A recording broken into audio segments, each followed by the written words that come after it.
J'ai pas un usage spécifique de l'intelligence artificielle dans mon quotidien en tant que citoyenne, outre celui du commun des mortels. Par contre, effectivement, dans le média, on s'en sert tout le temps, de plein de façons différentes. C'est un usage mixte. Tu dirais qu'il y a un avant et un après pour toi, parce que tu as commencé la boîte, il n'y avait pas ChatGPT. Non. Ça a changé véritablement ta manière de travailler, ou c'est juste un petit plus qui vient t'aider? On touche du doigt à ce que peut être la post-croissance, les nouveaux indicateurs sur la santé, l'éducation, l'amélioration du bonheur des individus, grâce à des outils comme l'IA dont parle Laurent Alexandre. Chine, effectivement, c'est l'IA diabolique à son paroxysme. Pour bien comprendre pourquoi c'est extrêmement différent de n'importe quelle marque, même de fast fashion, t'as parlé de la question des volumes et tout part de ça, c'est... Eh ben écoute, c'est bon pour toi alors? Ouais, c'est bon. Ok. Alors, je te lance donc mon bonjour. Hop, et c'est parti. Bonjour Victoire. Salut Morgane. Je suis très heureux de te recevoir dans le podcast Code Couture, saison 2. Et bah écoute, comme d'habitude, je te laisse te présenter, nous dire qui tu es, tout ce que tu fais, enfin tout ce que tu as envie finalement de nous dire. Et puis après, on pourra lancer la discussion, on vient parler d'IA. Ravie, merci beaucoup de me recevoir. Je suis très contente de commencer cette saison avec toi, dont j'ai écouté les podcasts avec attention jusqu'ici. Donc très honorée d'être là. Donc moi, je suis la fondatrice et la dirigeante d'une entreprise qui s'appelle The Good Goods. On est à la fois un média, principalement adressé aux professionnels, et un studio de création de contenu qui a une valeur d'expertise et de transformation positive des industries de la mode, du textile et du luxe. Mon métier, c'est d'effectuer une veille au quotidien, très pointue, très prospective sur à la fois les impacts et les solutions, et en particulier les innovations intéressantes pour accélérer la mutation de l'industrie, la mutation des métiers, et accompagner aussi à travers ce qu'on crée comme étant une boîte à outils. Donc globalement, c'est assez simple, tu prends toute la chaîne de valeur d'un produit, tout le cycle de vie, et à chaque étape, tu as des problématiques et des solutions. Et le but de The Good Goods, c'est d'aller les dénicher, de faire la part du vrai du faux, des solutions qui ont des effets rebonds, et puis de les mettre en lumière quand ce sont des vraies solutions, et de les mettre dans les mains des grands comptes, des marques de luxe, de ceux qui ont la plus grande responsabilité dans cette transformation industrielle. Et à côté de ça, donc moi je suis conférencière, je suis aussi écrivain. Alors ça c'est un peu une annonce que je fais ici, mais j'ai un livre qui sort l'année prochaine. J'ai cru que j'avais mal fait mes devoirs. Aux éditions Payot. Non, pas du tout, pas du tout, mais ça me fait plaisir de le dire. Et puis quelque part ça me manque un peu plus dans cette réalité. Ouais. Donc voilà, ça me botte les fesses pour finir ma version finale de manuscrit. Pour nous, c'est génial. Et je suis hyper contente de cet accomplissement à venir. Mais donc voilà, j'ai différentes casquettes. Je suis podcasteur aussi, ouais. Et j'ai également une activité en side d'artiste, une petite activité d'artiste. Je fais du collage papier depuis des années à partir de magazines vintage que je chine. Voilà, entre autres. Et t'exposes ? J'ai exposé quelques fois, alors plutôt dans des pop-up d'artistes en collectif, jamais en mon nom. Mais pourquoi pas un jour, j'en vends quelques-uns, j'ai un site, voilà, c'est surtout un passe-temps et je veux pas que ça devienne autre chose, mais ça me plaît énormément, ça m'enrichit beaucoup. On peut voir des trucs. Ouais, je pourrais te donner la ref du site web. On mettra les Insta ou le site à la fin. Okay. Avec plaisir. Et juste, alors, The Good Goods, ça existe depuis combien de temps déjà ? Alors, The Good Goods, c'est une boîte qui a une histoire qui s'est réécrite. Donc, elle a été lancée en 2017. Je l'ai cofondée avec mon frère. Au départ, avec l'objectif de créer une entreprise pour qu'elle existe, mais initialement d'en faire plutôt un blog ou en tout cas un média qui n'avait pas de modèle très structuré, principalement pour parler de ce que j'avais découvert, donc on pourra peut-être y revenir, mais avec un prisme très scientifique qui était les impacts à l'époque de principalement des colorants et des méthodes de finishing des jeans sur les travailleurs du vêtement en Chine en particulier, qu'on achetait à 30 € dans les magasins de fast fashion. Donc en tirant ce fil-là, j'ai voulu écrire dessus, et mon frère m'a dit, lui qui avait fait des études de business et qui voulait monter une boîte à impact, viens, c'est cool, ça va être un sujet de société, on fait une SAS, on verra quoi. Alors, avec toute la naïveté du monde de structurer un média et une économie associée à cette verticale d'entreprise, quoi. Et donc de fil en aiguille, donc on a au départ essayer d'aborder plutôt les consos en sensibilisant les citoyens et leur portefeuille, et puis jusqu'à ce qu'on se rende compte qu'en fait à la fois le modèle économique et les impacts n'étaient pas forcément là. Et c'est à ce moment-là où mon frère, on n'avait pas tout à fait la même vision des choses pour la suite. Moi j'ai décidé de reprendre l'entreprise, donc ça c'était en mars 2023, et j'ai shifté complètement vers un modèle principalement B2B. Donc on a juste gardé le nom, j'ai changé de bureau, d'équipe, de ligne édito, d'image de marque, de site web, à peu près tout. Et puis donc c'est devenu ce que c'est aujourd'hui, avec principalement 3 manières de fonctionner. Donc un freemium, des articles qui sont accessibles en paid pour les pros, qui ne sont pas soumis à des annonceurs évidemment, des annonceurs, principalement des porteurs de solutions, donc des événementiels, des labels, des startups tech ou des boîtes qui font du sourcing ou qui ont des solutions de relocalisation par exemple d'une activité industrielle qui cherchent des clients. Et puis 3e modèle, donc quand je disais studio de création de contenu, on fait des conférences, de l'animation, de la direction de programmation, d'événements en anglais, en français. Un de mes collaborateurs, mon rédac chef que je salue, qui est génial, qui s'appelle Renaud, qui est aussi trilingue en chinois, donc il a une très très vaste connaissance à la fois économique et puis sur les ICC en Chine. Donc voilà, ça a une forte valeur ajoutée dans le secteur. Et puis et c'est une entreprise relativement jeune du coup dans sa renaissance, puisque voilà, ça fait 1 an qu'on se teste sur ce nouveau modèle et que ça fonctionne plutôt bien, donc on est content. Génial. Et alors, je ne trahis pas un secret parce que c'est marqué sur ton LinkedIn, mais avant, tu n'avais pas du tout cette vie-là, tu viens pas du tout de ce monde-là. C'est donc ton frère qui t'a fait faire la bascule, ou elle est venue comment? Parce que si tu nous racontes un peu ce que tu faisais avant. Ouais, bien sûr. Non, c'était une bascule, j'ai envie de dire, qui était inscrite à l'intérieur de moi depuis, je pense, la naissance. J'ai une première vie de médecin. Ouais. Donc moi, je suis interne et chef des hôpitaux de Paris. J'ai fait d'abord mon externat à Nice. J'ai eu l'internat à Paris, je suis radiologue précisément, et encore plus précisément, je suis radiologue interventionnel, donc j'ai fait une formation, une surspécialité de la radiologie. Donc la radio, tout le monde a en tête, on interprète des examens, IRM, scanner, échographie, etc. La radio interventionnelle, c'est une méthode d'intervention chirurgicale sous contrôle de radio, donc pareil, sous les mêmes modalités. Tu peux en faire sous écho et scanner principalement et sous radioscopie, sans ouvrir le patient en deux, puisque tu vas passer par les veines, les artères, les voies naturelles, donc urinaires, biliaires, etc. Donc tu as des petits gestes tout simples comme les biopsies, tu vois, du sein, on va faire un petit prélèvement sous échographie, là où avant on avait besoin de t'ouvrir en deux pour enlever une masse qui était suspecte d'être cancéreuse. Mais tu as aussi ça dans les organes profonds, donc tu as tout ce qui est percutané, donc où tu vas, alors c'est un peu barbare dit comme ça, mais tu mets un patient sous scanner et en te repérant sous scan, tu vas aller précisément dans la lésion de 1 cm qui est au milieu du rein, qu'il aurait été impossible de ne pas en retirer en entier si on avait dû le biopsier il y a une 40aine d'années. Et après, donc voilà, tout ce qui est par les voies naturelles, dont le vasculaire. Et ça m'amène à avoir réalisé en préparant cet entretien que en fait, l'IA est rentrée dans ma vie vachement plus tôt que ce que je n'en avais conscience à l'époque, puisqu'on n'appelait pas forcément ça comme ça.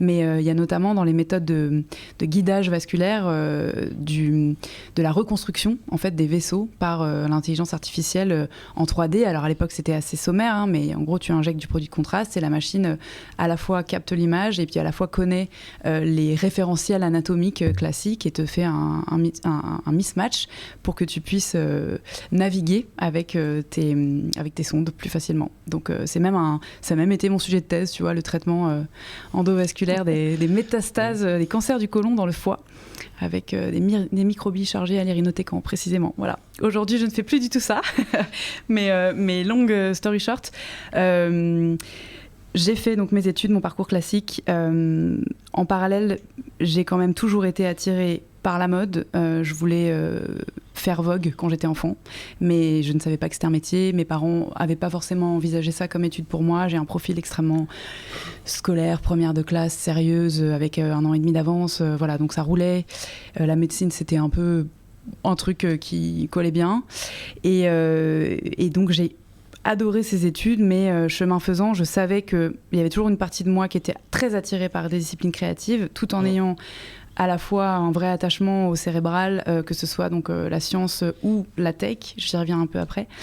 Et donc, chaque année, je me disais, bon, je ne vais pas cracher dans la soupe, la médecine, c'est hyper cool. Et puis, ça va me donner une légitimité, ça va me donner, tu vois, la certitude de jamais être au chômage, une prestance sociale. Quand j'aurai mon doctorat, ce sera OK, quoi. Je suis allée vers la radiologie précisément pour cette discipline la plus technique avec le nucléaire, tu vois, et cette interface écran avec le patient.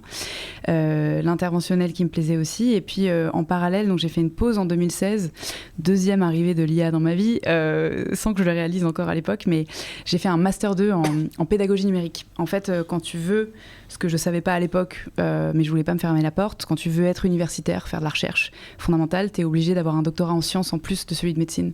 Donc j'ai fait un Master 1, Master 2. Je n'ai pas poursuivi jusqu'au doctorat de sciences.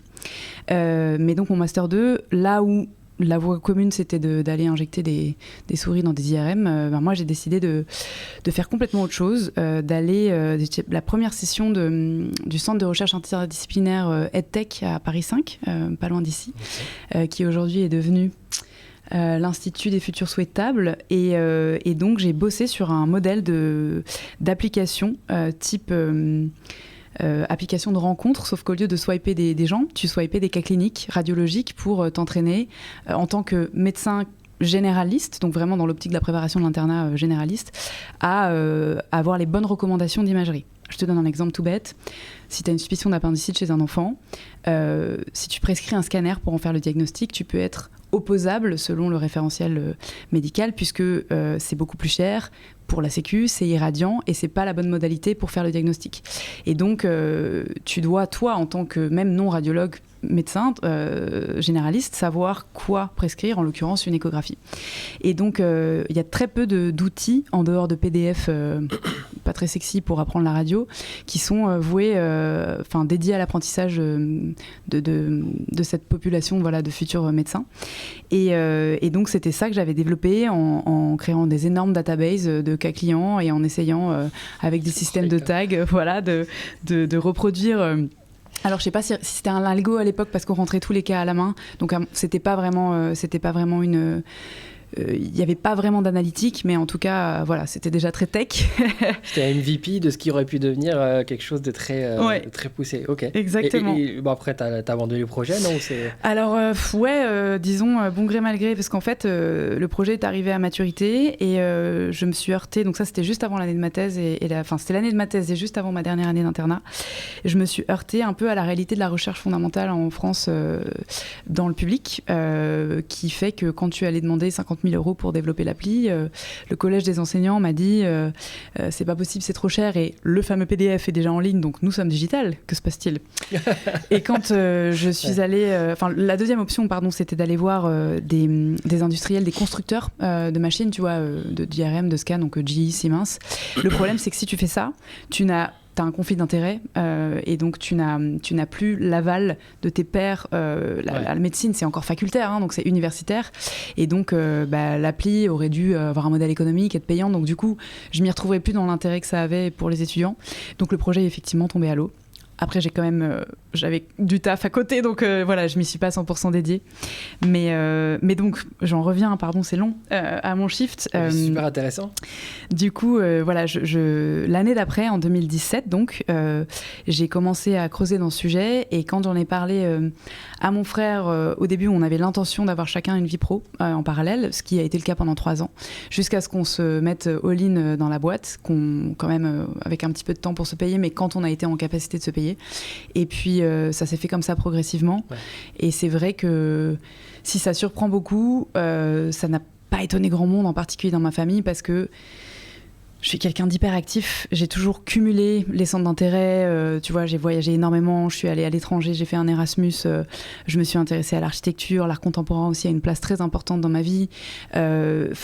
Donc, globalement, j'avais besoin de quelque chose qui soit plus épanouissant et plus à rebond que le fait d'interpréter des IRM toute la journée derrière une console. Et donc, ce qui peut aller très bien à plein de gens, mais voilà, c'était pas du tout ma vibe et c'était ma hantise de visser ma plaque quelque part.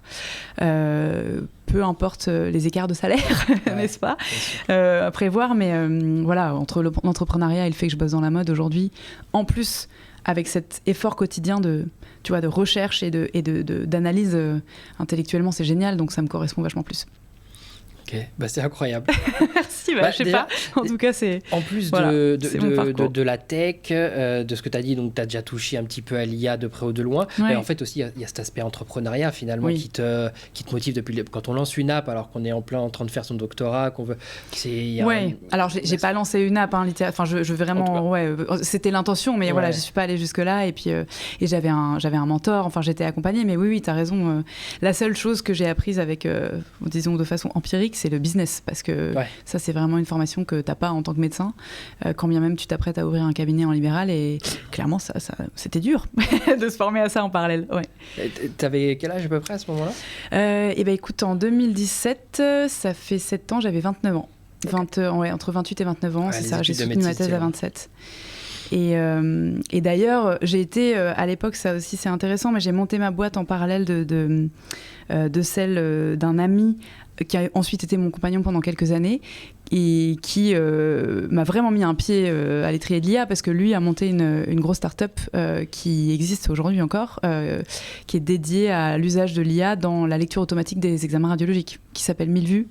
Et donc à l'époque, je bossais avec lui justement... Alors, je bossais, j'étais pas du tout rémunérée pour, c'était des conseils plutôt, mais comme j'étais vraiment du côté médical, tu vois, sur l'UX et puis la manière de aussi évidemment vérifier ce que racontait l'algo une fois qu'il avait traité des dizaines et des centaines de cas. Donc quelque part, c'est vrai que au début, quand tu m'as invitée, j'étais là, mais je me disais, alors moi je suis vraiment généraliste de plein de choses, experte de rien de très très pointue, tu vois, experte pas de façon pointue spécifiquement sur une verticale en particulier. L'IA, je connais des tas de choses, mais avec cet angle généraliste, et j'avais un petit complexe, tu vois, un petit syndrome de l'imposteur. Et puis finalement, en préparant, je me suis dit, bon, ça va quand même, il y a un bagage, il y a un vécu. Ok. Eh ben, écoute, bon, dans tout ce que tu as dit, déjà, il y a une chose qui est importante qu'on comprend, c'est que l'IA, ça date pas de ChatGPT il y a 2-3 ans. C'est clair. Bon, on sait, ça date il y a 70 ans en arrière, les années 50, 60. La médecine, évidemment, précurseur dans l'utilisation de l'IA. La mode aussi, mine de rien, les maisons utilisent l'IA depuis un sacré moment. Est-ce qu'on peut avoir ton avis, toi, sur l'arrivée de l'IA un peu plus grand public, là? Comment, toi, est-ce que tu l'as vécu? Peut-être d'un point de vue déjà perso dans ton travail et d'un point de vue mode. Voilà, dis-nous un petit peu ce que tu en penses. Carrément. Alors, l'IA dans la mode, j'ai essayé de refaire un peu l'historique de mon côté. Je m'y suis intéressée tout d'abord, et peut-être que c'est critiquable en termes de définition, c'est pas forcément littéralement de l'IA, mais sous l'angle NFT. Ouais. En fait, donc j'en ai parlé, l'art contemporain m'intéresse énormément, et en 2022, j'ai plongé dans le travail de Erwan Bouroulek, que tu connais peut-être, donc un des deux frères du duo Bouroulek, qui lui est un designer au départ et ingénieur, je crois, et qui a été un des enfants de l'art numérique. Alors depuis, j'ai vu l'expo Vera Molnar, donc clairement, je vais pas dire le pionnier parce que c'est beaucoup plus vieux que ça. Mais voilà, il y a quelques années, il avait développé une algo qui broyait des photos argentiques qu'il avait prises. Alors broyer, c'est pas le terme, mais tu vois, qui les déconstruisait pour les reconstruire de façon aléatoire en œuvre d'art. Donc déjà, ça, c'était assez dingue. Et donc en parallèle, j'en parlais, le NFT m'intéressait vachement.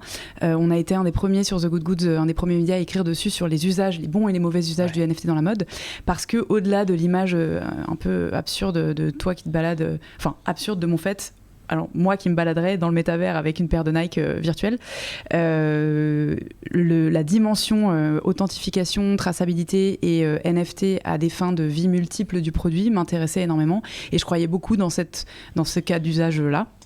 Donc raison pour laquelle j'ai plongé là-dedans, sur le versant, on va dire vraiment analytique de l'IA.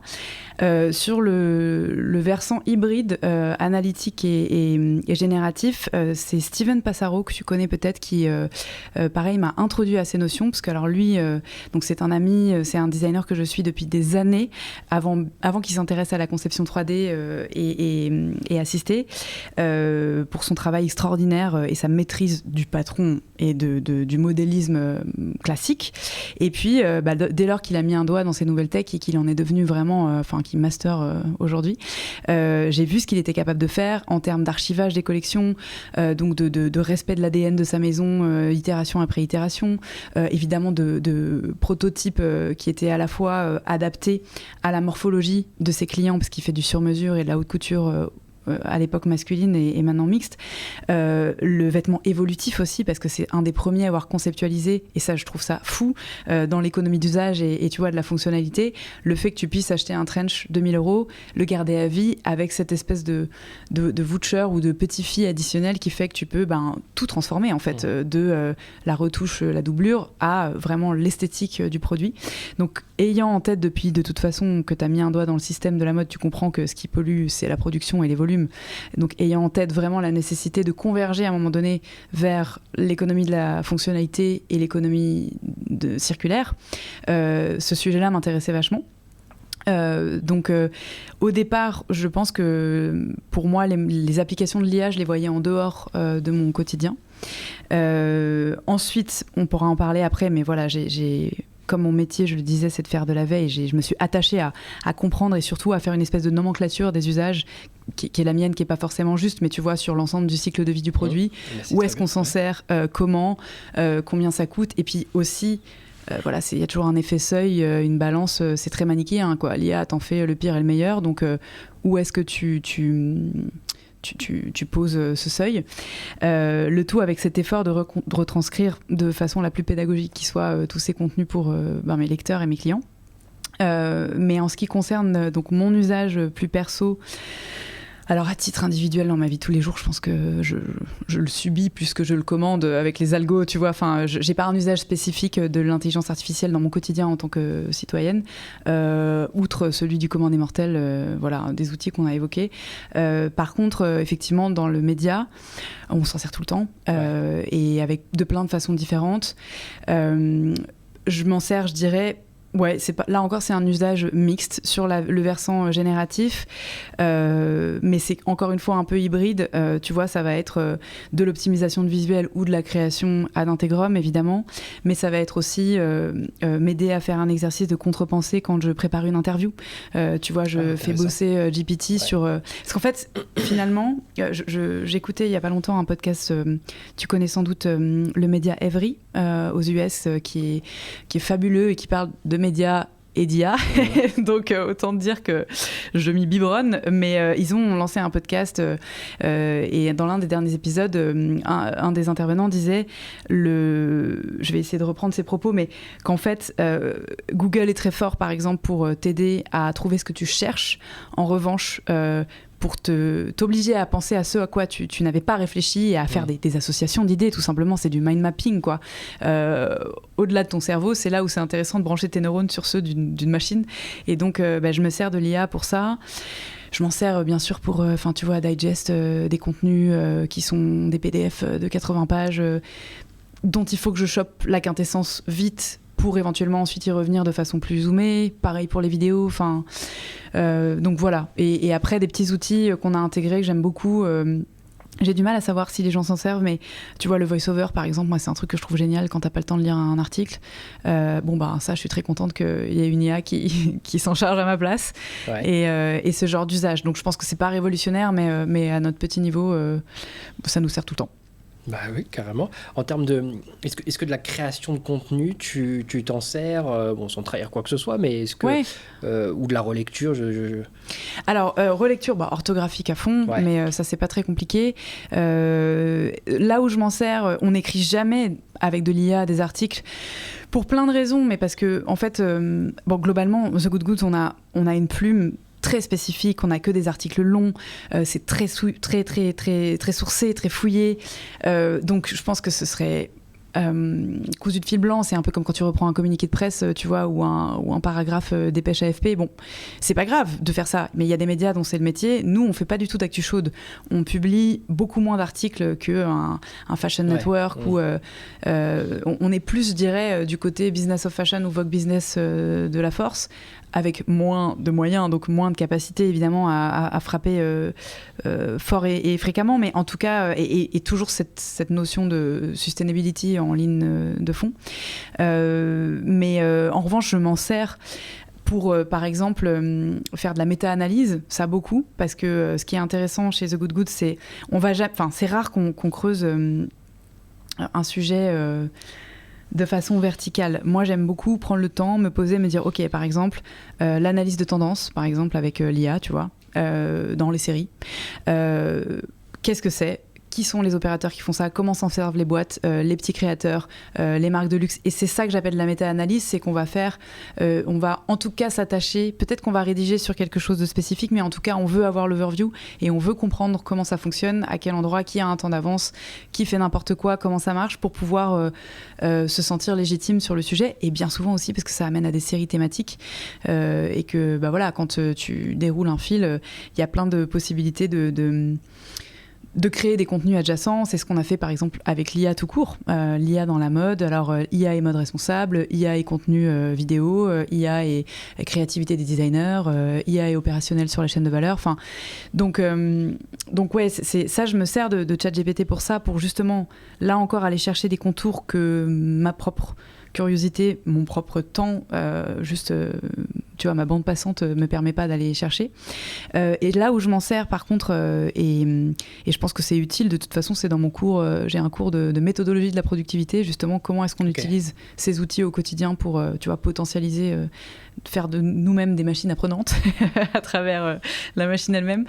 On se sert de ça pour la bibliographie, en fait. Quand tu demandes à GPT de te faire, je sais pas moi, l'historique d'un designer ou je sais pas moi, de te faire une bibliographie, un tour bibliographique des articles les plus importants sortis sur les microfibres plastiques dans le cerveau, et ben il te fait une revue de la littérature très pertinente et il te donne les sources. En tout cas, la version 4 et plus te file des sources. Donc évidemment, après, à toi de savoir si c'est un média généraliste qui est bourré de fake news ou si c'est Science ou Nature et qu'il l'a chopé sur NCBI, tu vois, mais donc c'est à toi de savoir être l'arbitre de la crédibilité des sources qu'il va te proposer. Mais en tout cas, voilà, ça nous sert aussi carrément. Tu dirais qu'il y a un avant et un après pour toi, parce que je pense que tu as commencé la boîte, je suis même sûr, tu as commencé la boîte, il n'y avait pas ChatGPT. Non, c'est sûr, ouais. Et ça a changé véritablement ta manière de travailler, ou c'est juste un petit plus qui vient t'aider? Il y a vraiment un momentum dont je me souviens, et probablement que ça a changé. C'est aussi arrivé pile au moment où j'ai changé ma boîte. Donc, est-ce qu'il y avait forcément des biais de confusion là-dedans, tu vois, mais donc, et probablement qu'à cette époque, j'étais plus en état d'éveil sur, OK, le futur du média, c'est quoi, y compris solide économiquement. Mais il y a un article... un bouquin et un podcast. L'article, donc c'est un article de Evry qui s'appelle AI is changing media forever and here is why. Donc l'IA va changer les médias pour toujours et voici comment. Et donc cet article est très long, fait par des amoureux de la presse aux US, qui est encore autre chose que la presse française, mais néanmoins voilà, intéressant. Donner plein de cas d'usage justement de l'IA dans les médias. Typiquement, qu'est-ce qui va avoir de la valeur si demain GPT est capable de faire un article à ta place? Comment tu vas apprendre non seulement prendre le lead, mais en plus en faire ton super assistant. Donc là, vraiment, je me suis dit, ok, non seulement c'est incroyable et il y a un potentiel de fou, mais en plus c'est réjouissant parce que l'économie du média, l'économie en général, mais l'économie du média en particulier à l'ère digitale, c'est compliqué, même si ça fait des années que ça existe. Le média print est compliqué, le média digital aussi. Il y a une guerre de l'attention, il y a une guerre de la qualité, il y a une paupérisation, tu vois, de la qualité des contenus. Et donc, est-ce que si vraiment t'es passionné, c'est ton métier, et c'est un vœu pieux. est-ce que aussi il faut pas faire comme un Welcome to the Jungle et se dire bon bah voilà, j'ai une boîte qui marche et puis le média, comme tu as avec ce podcast d'ailleurs, c'est un side. J'ai pas de modèle mais je m'en fous et c'est très bien aussi, mais voilà, c'était des questions que je m'étais posées. Donc cet article-là, clairement, m'a donné plein d'outils que j'ai commencé à tester et puis j'ai itéré à partir de ce moment-là avec GPT, par contre que j'ai adopté assez vite. Et puis, donc à ce moment aussi, au début de l'été, j'ai lu, je sais pas si les gens vont arrêter d'écouter à ce moment-là, peut-être, mais je dois dire qu'avec mon bagage médical, Laurent Alexandre, qui est une figure extrêmement controversée, que je n'adule pas du tout, mais dont je respecte en tout cas le courage du parcours, parce que c'est quelqu'un qui a fait vraiment un shift au moment de sa carrière médicale à dire je veux créer des outils tech, et notamment avec Doctissimo et le système français universitaire, le facultaire, enfin l'hôpital public, je vais y arriver, la PHP notamment, ne me permet pas les moyens de cette expansion.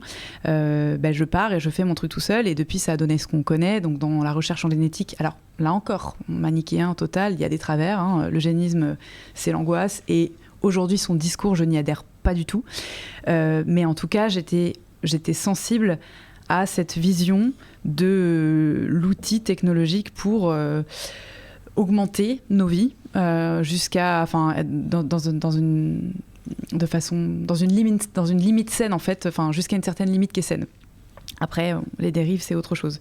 Et donc, à ce moment-là, il sortait son bouquin, je sais plus, l'intelligence à l'ère de la guerre des intelligences à l'ère de ChatGPT, qui m'avait marqué parce que je m'étais dit bon. La façon, là où il veut aller me plaît pas, mais les outils sont dingues. Et en parallèle, ça va te paraître fou, mais donc je finissais le bouquin de Timothée Paric, Ralentir ou périr, qui parle de décroissance. Et je me disais, c'est quand même dingue parce que les objectifs de l'un, qui sont extrêmement louables, ne sont pas applicables dans la réalité avec les modèles qu'il propose. D'ailleurs, il n'en propose pas à la décroissance. Enfin, aujourd'hui, le chemin n'existe pas. Et les outils de l'autre sont utilisés à des fins qui sont vraiment pas louables, mais qui... tu vois, si on les faisait se rencontrer, ça pourrait avoir un potentiel énorme. Tu vois, on touche du doigt à ce que peut être la post-croissance, les nouveaux indicateurs sur la santé, l'éducation, l'amélioration du bonheur des individus, grâce à des outils comme l'IA dont parle Laurent Alexandre, et appliqués à d'autres vertus. Donc, enfin, tout ça est un peu ésotérique. Enfin, c'est pas ésotérique, mais disons, c'est un peu plus philosophique comme concept et comme discours. Mais en tout cas, ça m'avait convaincu du fait que ces outils font partie de notre quotidien. C'est même une question de l'IA demain, la rupture, ils sont là. Et que il faut s'en saisir. Pour s'en saisir bien, il faut garder son libre arbitre. Pour ce libre arbitre, pour qu'il soit préservé, il faut les comprendre et donc il faut les empoigner. Et donc à ce moment-là, je crois que voilà, la réunion de ces trois contenus m'a confortée dans l'idée qu'il fallait que je continue avec cette boîte. Ok. Alors, justement, tu as commencé à aborder un sujet et on va continuer sur ça. Ouais. Normalement, je ne me trompe pas si je dis que tu as un combat, parmi certainement d'autres, qui est la mode responsable, ou en tout cas faire mieux de la mode. Pareil, si je dis pas de bêtises, alors tu auras mieux les chiffres que moi, et d'ailleurs je l'ai mis dans mon brief et je me suis dit j'avais peut-être mis une bêtise, j'ai pas vérifié, mais Shein doit créer quelque chose comme je sais pas 3000, 4000 produits tous les 2-3 jours. Enfin, c'est un truc hallucinant, c'est un truc alors que quand nous on fait une collection avec une marque, on en fait 4 par an, il y a 100 pièces dedans quand on est une grosse marque. Enfin, voilà, des chiffres à peu près pour donner des ordres d'idées. Comment est-ce que toi, tu perçois l'arrivée de l'IA ? Parce que Shein, eux, l'IA, ils l'ont pris. Alors, ils l'ont pris, ils s'en servent, mais magnifiquement bien. Hein. Si on peut leur donner une qualité, c'est celle-ci, au moins. C'est super ce qu'ils font avec l'IA. Comment est-ce que toi, tu vois la contrepartie, la facette et tu parlais tout à l'heure de cas d'usage, tu disais que tu as beaucoup étudié les cas d'usage. Est-ce qu'en France, on commence à le faire ? Est-ce qu'on a les armes pour aller se battre face à ça ? Est-ce qu'on est capable de faire de la bonne mode, si je peux dire ça comme ça, avec l'IA ? Quelle est ta vision par rapport à ça ?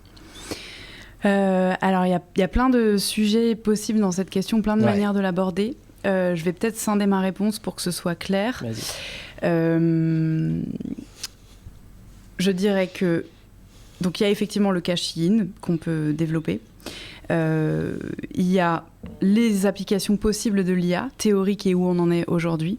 qu'on peut détailler aussi de façon succincte, mais qui sont intéressantes pour justement se faire un peu un paysage des possibles et de savoir où est-ce qu'on se situe, parce que quand on dit IA, on dit tout et rien en même temps, et c'est pas très concret dans la plupart dans la tête de la plupart des gens.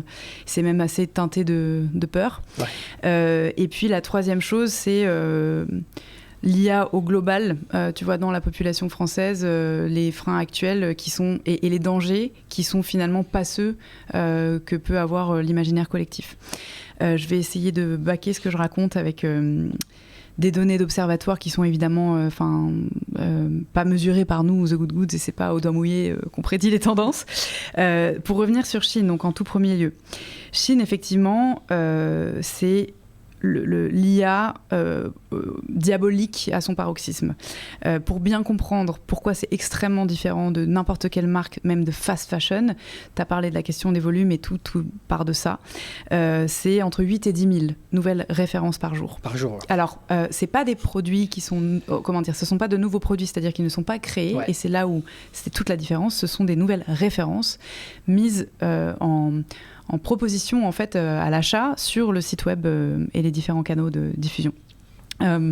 Pourquoi c'est important ? Parce qu'en fait, Chine utilise l'IA à tous les étages et c'est ce qui fait sa force. En plus d'avoir une production verticale intégrée, c'est-à-dire de maîtriser aussi bien les stocks de matière que la découpe, que la confection, que les envois. Donc il y a vraiment cette puissance de la Chine d'avoir tout en circuit relativement court.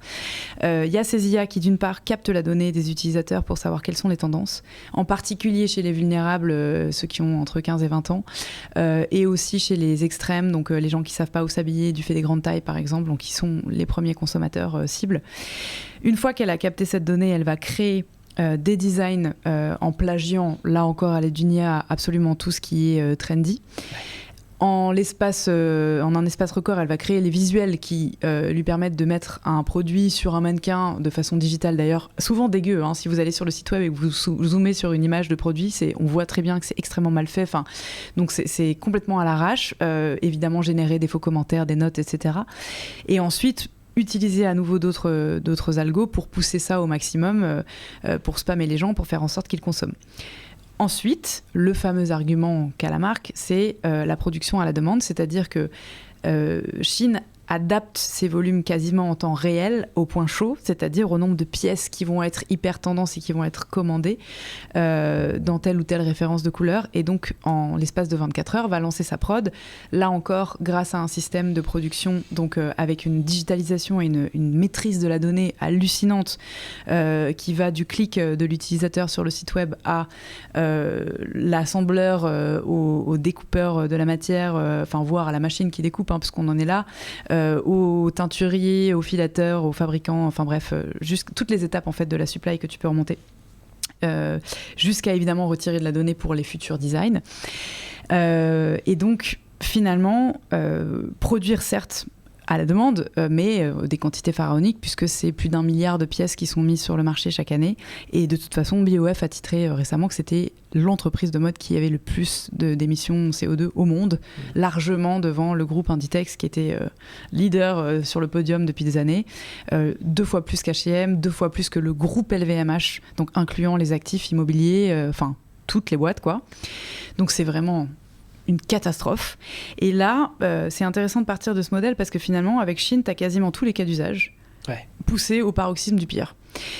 Si maintenant, tu prends la brique cas d'usage dans la mode théorique, ensuite je vais parler de ce qu'on fait aujourd'hui en France, mais là encore, une manière assez simpliste de l'approcher. Donc il faut avoir une petite notion, je pense, en tout cas moi je le décris comme ça, de ce qu'est une IA analytique, une IA générative. Ouais.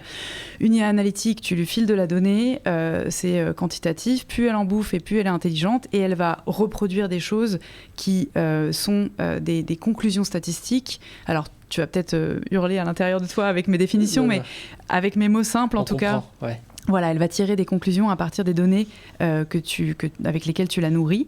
Donc derrière, il faut des ingénieurs, il faut des data scientists, il faut des gens qualifiés et il faut diriger ces modèles. Et donc là, on va avoir plutôt, ce qui est la majorité de l'usage aujourd'hui dans la mode, des données intéressantes pour la traçabilité, pour l'authentification des pièces, pour la composition, pour les impacts environnementaux, etc. Puis aussi des données bien sûr utiles pour les ventes, l'optimisation des opérations, etc. Après, donc l'IA générative, bien moins utilisée à ma connaissance. Là, on peut lui donner donc des prompts, des indications beaucoup plus qualitatives de ce qu'on veut. Voilà, j'ai besoin d'une photo hyper réaliste d'une jeune femme blanche qui fait 1,42, qui porte une robe rouge dans un champ, en tel format. Et donc là, n'importe qui peut s'emparer de l'outil. Et donc, je pars de cette première définition pour savoir d'où on parle. On a ces deux outils-là. L'analytique beaucoup plus utilisé, le génératif un peu moins. Il y a du génératif et de l'analytique dans chacun des 4, je dirais, blocs que j'ai définis comme étant les 4 segments d'usage principaux. Pareil, tu suis le cycle de vie d'un produit. Tu as d'abord la production, plutôt même la conception, donc la conception du produit, le design. Tu vas avoir patronage, modélisme, référence à tes archives que tu vas numériser. Tu vas, alors pourquoi pas avoir une pointe de génératif en disant je veux ressembler au coup de crayon de tel designer de telle époque. Et donc là, l'IA va aller chercher les infos à ta place et puis t'aider à t'inspirer. T'as évidemment tout ce qui est patronage low déchet ou zéro déchet. T'as l'application aussi hyper intéressante pour l'upcycling, donc soit du découpage à la chaîne de produits qui jusqu'ici étaient faits à la main, donc avec un coût main d'œuvre en France qui était super élevé, que tu peux faire grâce à une machine en découpe automatique. Du coup, je suis un peu en overlap avec le deuxième segment qui est vraiment la production. Donc optimisation des quantités de matière. On a parlé d'étapes de coupe, mais tu as aussi fluidité de la transmission des données pour notamment se rapprocher de la production à la demande, donc qui est un des usages hyper intéressants quand on n'en fait pas n'importe quoi comme Chine. Ensuite, le troisième segment, c'est plutôt marketing. Donc études de tendance. Tu as tout ce qui est aussi les nouveaux services, donc la boutique de demain avec le fitting, avec des applications virtuelles en fait. Tu peux faire un essayage virtuel, tu peux rentrer tes données pour que si tu fais, comme la majorité des femmes en France, un 42, mais qu'en fait, tu as des hanches ou pas de hanches, des seins ou pas de seins, en fait, on te propose un 42 qui est prêt à porter, générique, qui va à tout le monde, mais finalement à personne vraiment. Donc ça, c'est aussi une des applications qui est assez géniale. Et après, la quatrième verticale, c'est tout ce qui est données produits pour à la fois le juridique et puis les vies multiples. Donc, faire remonter les infos sur les impacts eau, biodiversité, émissions de CO2 de façon automatisée, parce que tu auras rentré au préalable les impacts et la CV de ta matière, le nombre de composants, tu connaîtras le mix énergétique, l'IA connaîtra le mix énergétique de tel pays, voire de telle usine qui est potentiellement à convertir au solaire, et donc pourra te faire à la fois des calculs qui vont être intégrables directement de façon automatisée dans des outils de traçable pour le juridique et d'impact pour le juridique, donc le Digital Product Passport par exemple, et puis la version conso, QR code, une petite fiche récap des données pour la mise en magasin, l'interface avec le client. Et puis l'usage encore plus poussé, c'est le NFT dont on a parlé, qui peut être d'ailleurs le DPP, intégré dans le DPP, mais en gros un jumeau numérique dans lequel on va encrypter les données au fur et à mesure des usages multiples du produit. Donc par exemple, j'ai acheté une montre Cartier, et puis toi tu me la rachètes, mais tu veux être sûr que c'est Cartier, donc moi j'ai déjà toute l'authentification amont, et puis elle a pris de la valeur parce que je l'ai prêtée à tel Resta pour le festival de Cannes, donc elle a monté les marches, donc c'est encrypté aussi dans le NFT.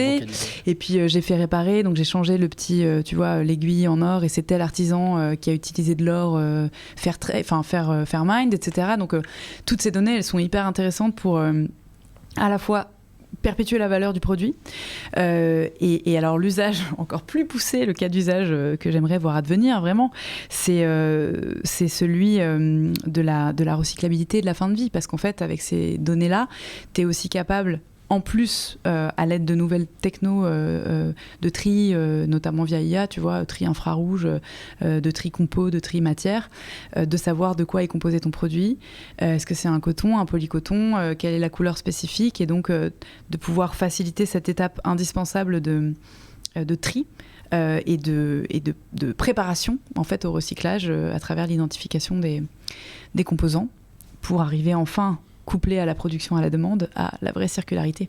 Donc tu vois, finalement, en faisant le cas Chine et puis les différents cas d'usage, tu te rends compte que Chine, c'est le démon juste parce qu'ils ont choisi de l'être, mais c'est pas les outils en soi qui sont mauvais.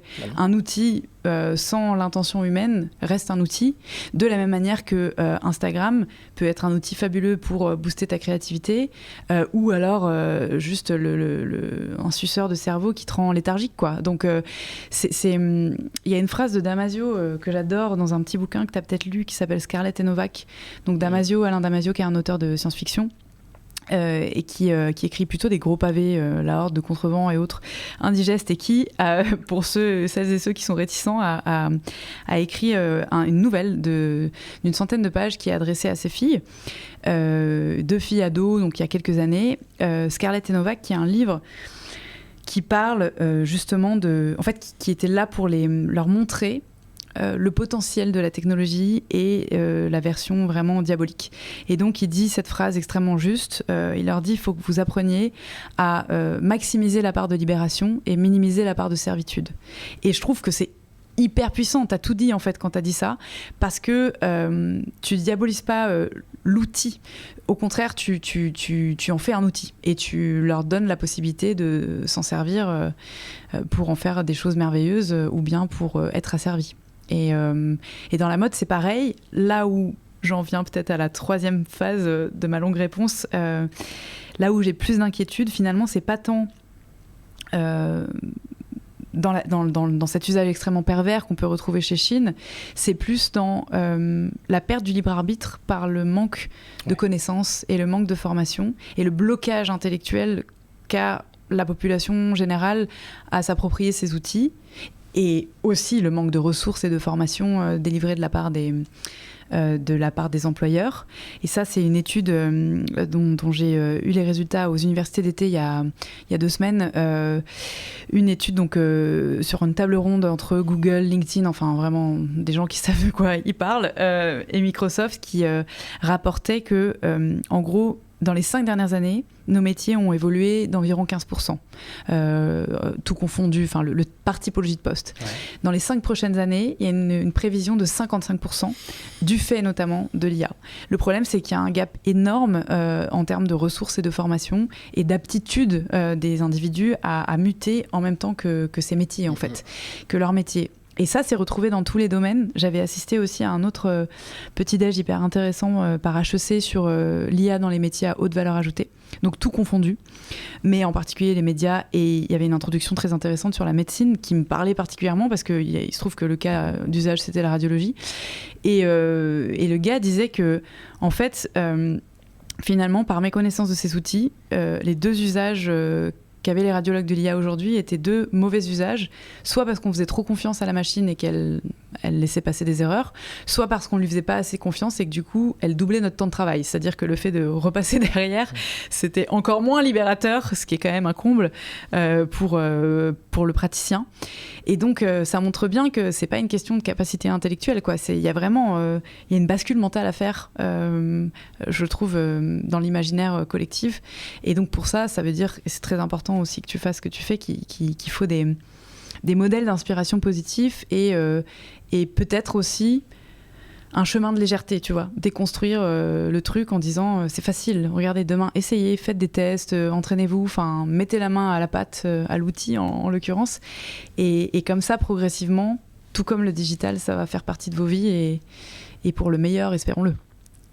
Écoute, sur ces belles paroles, on va finir avec la série des 10 questions. Ouais.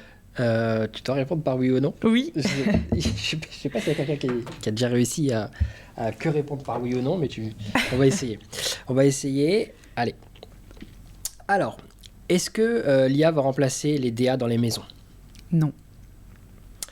Les marques n'intégrant pas l'IA sont-elles vouées à l'échec ? Oui. Doit-on systématiquement prévenir le client quand l'IA a participé à une production ? Oui. Ce que Chine ne fait pas, d'ailleurs. Ce que Chine ne fait pas, évidemment. Okay, je sais pas s'il marque ou pas, mais non. Si tu veux, je commenterai après, mais en tout cas, oui. Pour moi, oui. Ok. Est-ce que l'IA pourrait éliminer la contrefaçon dans le luxe ? Oui. Ouais, t'en as parlé un peu des cas d'usage et tout ça. Est-ce que tu penses que demain, quand on achètera des vêtements d'une marque, elle pourrait entièrement piloter par l'IA ? Attends, que je retourne ma question. Un peu comme fait Chine finalement aujourd'hui. Est-ce que Chine est entièrement pilotée par l'IA ? Et il y a 2-3 personnes, non ? Non, mais si tu veux pas que je commence, c'est dur, mais non. Non, ok. Mais tu vois, non, mais en pensant à ma question qui est très mal fichue là, du tout. Je viens de me dire, mais est-ce que c'est pas le cas presque ? Non. Non, ta question était compréhensible, mais voilà, on peut étayer, mais non, clairement. Ok. Est-ce que les prochains big influenceurs mode seront des IA ? J'ai le droit d'avoir un joker, parce qu'en plus la question m'intéresse tellement peu que je m'y suis pas penchée, donc je serais pas légitime à te dire oui ou non. Je dirais qu'il y a un, est-ce que t'aimerais, qu'il y a un potentiel. Est-ce que ça te parlerait, en tout cas J'ai pas vraiment d'avis, je dirais que je trouverais ça plus utile de faire travailler l'IA dans mon sens. Donc pourquoi pas de créer mon propre avatar IA qui me recommande des choses dont elle sait que soit je les aime, soit je les connais pas mais ça va m'intéresser. Okay. Après, suivre un influenceur IA, je crois pas. Okay. Est-ce que tu penses que des collabs IA by artistes vont se développer ? Donc moi, voilà, je suis un artiste et je vais faire une grosse collab avec une IA, n'importe laquelle, et je sors ça. Bah, je pense que ça existe déjà, mais qu'on parle pas de l'IA. Mais est-ce que ça... que les artistes se gardent bien de dire qu'ils ont été augmentés dans leurs fonctions. Alors, il y a quelques artistes qui se revendiquent artistes bien sûr. IA. Mais là, la question, c'est vraiment, tu prends l'IA comme une personnalité et tu te dis, hop, on a mixé nos travails. Pas, j'ai demandé à l'IA de faire mon travail. Alors, là encore, clairement, la réponse est oui. Si je peux justifier 10 secondes, c'est que, en fait, si tu pars du principe qu'une IA, plus tu la fais taffer et plus elle est spécifique et intelligente dans un domaine, il n'y a pas de raison qu'elle n'ait pas de personnalité artistique dans le sens où tu la fais travailler. Enfin, justement, on parlait un peu de Vera Molnar, c'est tout l'objet de son travail. Il y en a plein, il y a plein d'autres artistes comme ça qui travaillent à travers les chiffres. Bernard Venet, par exemple, ou Erwan Broullec, on en a parlé, mais ça les amène à avoir une patte. D'ailleurs, ça vient de me revenir, mais il y a eu une collab entre le travail d'Erwan Broullec et Virgil Abloh il y a quelques années, forcément, qui a donné lieu à un print, avec Off-White. Donc, on pourra retrouver les images si tu veux. Donc, tu vois, ça a déjà été le cas. Ça me choquerait pas du tout. C'était beaucoup plus que 10 secondes. Est-ce que l'IA va tuer la fast fashion ou la rendre plus forte que jamais ? Malheureusement, je pense que les humains qui auront décidé de l'usage de l'IA dirigeront le monde et la fast fashion en un sens ou en l'autre. Mais l'IA toute seule, non. L'IA est un outil. Alors, du coup, là, la question va un peu encore dessus, mais est-ce que l'IA va détruire le modèle des saisons ? Aujourd'hui, on sort des collections, 4 saisons. Est-ce que c'est fini, ça, bientôt ? Alors, je dirais oui, c'est fini, et non, c'est pas l'IA.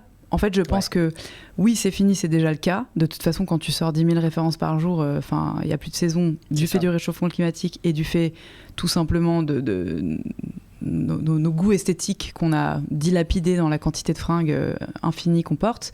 En revanche, l'IA est un amplificateur de ça, mais n'en est pas la cause, pour moi. D'accord. Et dernière question, peut-être un peu plus perso, et ça va être dur, mais essaie de répondre par oui ou par non, mais est-ce que tu dirais qu'aujourd'hui, l'IA pilote une partie de ta vie ? Oui. Oui. Bien sûr. Ok, mais c'est sincère, c'est bien. Ouais. C'est bien parce qu'on n'est pas tous forcément conscients. Ok. Est-ce qu'il y a quelque chose sur lequel tu veux revenir pour conclure? On arrive à la conclusion. Peut-être que c'est ce dont on a moins parlé. Dans la masterclass que je sors prochainement, qui s'appelle Le futur de la mode, donc c'est 20 épisodes et 10 heures de cours. Il y en a un qui est dédié à l'écologie des lieux et des interactions sociales dans le futur. Donc c'est-à-dire, en gros, la boutique de demain, à quoi elle ressemble, en étant évidemment éco-conçue dans sa coquille, dans sa déco, dans sa PLV et dans son offre vestimentaire, mais aussi dans les usages qu'on va en avoir. Et quand je dis écologie des interactions sociales, c'est comment est-ce qu'on rend logique humainement, économiquement et en phase avec nos écosystèmes, la façon dont on vit dans une boutique demain. Et donc, il y a toute une part qui est dédiée à l'économie de service et d'usage dont on a parlé. Donc, ça va être évidemment la seconde main partout, dans un corner, dans chaque boutique, la location, mais aussi, ce que j'espère très fort, toute une partie d'économie de service, donc type réparation, customisation, fabrication à la demande ou à la commande avec personnalisation, tu vois, d'une paire de sneakers ou d'un vêtement, ce qui va permettre à la fois d'augmenter la valeur ajoutée du produit, d'augmenter aussi la durabilité émotionnelle, puisque voilà, tu t'investis, il est perso, et surtout la possibilité d'avoir un accompagnement outillé avec l'IA pour ce type de prestat. Voilà. Et ça, j'y crois vachement, en particulier dans le luxe qui passe son temps à essayer de réinventer l'expérience client. Et pour appuyer une de tes questions, revenir sur une de tes questions, en fait, l'IA pour moi ne peut pas remplacer l'ensemble de la production, donc tout confondu, production, distribution d'un produit, parce qu'il a été démontré par une récente étude Bain pour le comité Colbert que ce que les gens venaient chercher en boutique, c'était de l'information et du conseil, qu'ils étaient tout à fait enclins à avoir une participation une participation de la part d'outils, et d'outils numériques notamment. Il y a différents profils d'ailleurs de consommateurs, mais certains qui sont appelés les expressionnistes, qui veulent particulièrement avoir cette création de produits sur mesure et qui sont très demandeurs de l'IA, mais il y a besoin de la main de l'humain pour expliciter, accompagner. Et donc ouais, je pense que ça, c'est un des usages de l'IA qu'on sous-estime et qui doit être j'y crois beaucoup aussi. Pensé dès maintenant, parce que ça peut vraiment changer la façon dont, à l'heure du tout digital, on refait du lien humain à travers cet outil. Donc ça me semble intéressant. Ouais, mais c'est pour être le sujet d'un autre podcast, parce que j'y crois beaucoup aussi. Mais là, on a fini pour aujourd'hui. Si on veut te contacter, est-ce qu'on a le droit de te contacter? Si oui, comment? Bien sûr. Tu peux nous dire comment est-ce que les gens qui nous regardent peuvent te contacter? Avec plaisir. LinkedIn est un moyen très rapide de me contacter. Sinon, victoire@thegoodgoods.fr qui est accessible aussi, avec joie. Ok. Si j'ai une toute dernière question avant de clôturer, elle veut me revenir et elle me trottait depuis tout à l'heure. Est-ce qu'il y a des cas d'usage, est-ce que vous avez écrit des cas d'usage sur The Good Goods à propos de l'IA qu'on peut aller lire? Absolument. On a toute une série, alors notamment avec des interviews géniales de gens de la Aide à Genève, dont Anthony Mazur, qui a écrit un super ouvrage qui s'appelle Design sous artifice il y a quelques années, que je recommande. On a évidemment toute une série sur Shein qui explique aussi justement le modèle et puis et comment ça fonctionne sur toute la supply. Donc globalement, barre de recherche, intelligence artificielle sur The Good Goods, et on a aussi d'ailleurs un article sur la boutique du futur. Donc n'hésitez pas. Je vais le faire aussi. C'est ok, super, génial. Merci Victoire. Merci Morgane, c'est hyper cool. Avec plaisir, et puis à bientôt. À très bientôt. Salut.